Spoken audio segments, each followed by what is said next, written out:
South east বিশ্ববিদ্যালয় হয়ে গেল ইন্টার ইউনিভার্সিটি HR প্রতিযোগিতা। 4 দিন ধরে চলা এই প্রতিযোগিতায় অংশ নেয় দেশের 10টি সরকারি বেসরকারি বিশ্ববিদ্যালয়ের শিক্ষার্থীরা।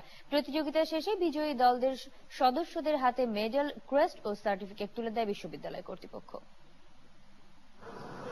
দেশের বিভিন্ন বিশ্ববিদ্যালয়ে নানা বিষয় নিয়ে প্রতিযোগিতা হলেও এই প্রথম মানব সম্পদ ব্যবস্থাপনা নিয়ে প্রতিযোগিতার আয়োজন করে সাউথ ইস্ট বিশ্ববিদ্যালয়। 4 দিন ধরে চলা এই প্রতিযোগিতায় অংশ নেয় দেশের 10টি সরকারি বেসরকারি বিশ্ববিদ্যালয়ের মোট 32টি দল।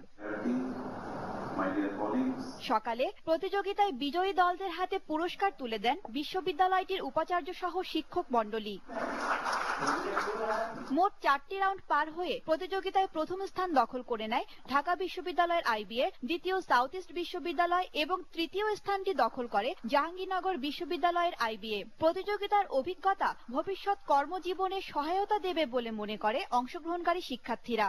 আমরা বাংলাদেশে নতুন একটা চেঞ্জ আনতে চাই, যে চেঞ্জটার কারণে প্রত্যেকটা অর্গানাইজেশনে কিছু চলে আসবে, যেটা মানুষদের এবং কর্মচারী কর্মকর্তাদের প্রতি একটা ভালো খেয়াল রাখা হবে। অর্গানাইজেশনের প্রফিটের কারণে এনভায়রনমেন্টের যেন কোনো ক্ষতি না হয়, এটাই হচ্ছে আমাদের মূল লক্ষ্য। আমরা যখন কোনো বিজনেস করি তখন আমরা এনভায়রনমেন্টকেও নষ্ট করি, সো এটা আমাদেরই দায়িত্ব যে আমরা কিভাবে এনভায়রনমেন্টটাকে সমৃদ্ধ করব। প্রত্যেকটা অর্গানাইজেশনই চায় তাদের কস্টটা মিনিমাইজ করতে, তাদের অর্গানাইজেশনকেও যেন গ্রেট একটা পজিশনে যায়। পড়ালেখার পাশাপাশি এ ধরনের প্রতিযোগিতা শিক্ষার্থীদের আরো দক্ষ করে তুলবে উল্লেখ করে বিশ্ববিদ্যালয়ের উপাচার্য শিক্ষার্থীদের উদ্দেশ্যে দিক নির্দেশনামূলক বক্তব্য দেন।